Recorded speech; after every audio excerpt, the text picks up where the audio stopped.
l'équipe nationale féminine de football, les Super Falcons, auréolée de sa 10e victoire historique à la Coupe d'Afrique des Nations féminines, WAFCON, a été reçue en grande pompe dans une ambiance empreinte de fierté nationale. Ce moment symbolique intervient à la suite d'un retour triomphal des Nigérianes qui ont terrassé les Lions de l'Atlas du Maroc sur un score palpitant de 3-2, après avoir été menées 0-2 à la mi-temps. Cette remontée spectaculaire, fruit de détermination, de résilience et d'intelligence tactique, a été saluée comme un modèle d'endurance sportive et de fierté nationale. L'accueil de Super Falcons par la première dame s'inscrit dans une série d'événements prévus pour célébrer leur performance historique.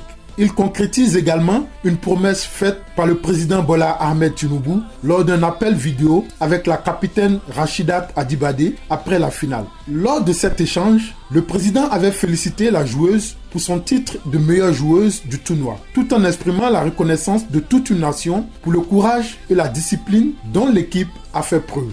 Ce geste traduit la volonté de l'administration Tinubu de renforcer l'appui gouvernemental aux femmes dans le sport et de faire du football féminin un pilier de l'unité nationale. En reconnaissance de cet exploit monumental, le président Tinubu a gratifié chaque membre de l'équipe d'un appartement flambant neuf de 3 chambres d'un montant de $100,000 américains ainsi que de la prestigieuse distinction nationale de l'ordre du Niger, OON. Cette triple récompense, annoncée lors d'une réception officielle au palais présidentiel, vise à honorer la ténacité, la constance et l'esprit d'équipe des Super Falcons qui ont triomphé là où peu les attendaient. Le chef de l'État n'a pas manqué de souligner que les victoires dépassent le cadre purement sportif. Elles représentent un symbole d'espoir, de fierté collective et de la puissance du rêve nigérian. Sous la direction de leur entraîneur Justin Madugu, les Super Falcons ont surmonté des obstacles redoutables lors du tournoi, éliminant tour à tour la Zambie,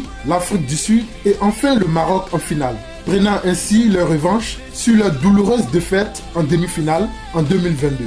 Avec ce 10e sacre continental, le Nigeria consolide son hégémonie sur le football féminin africain.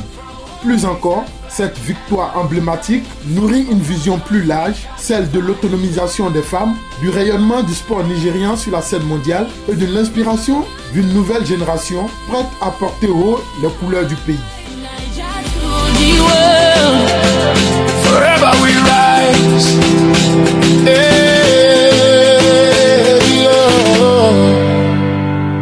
Yeah.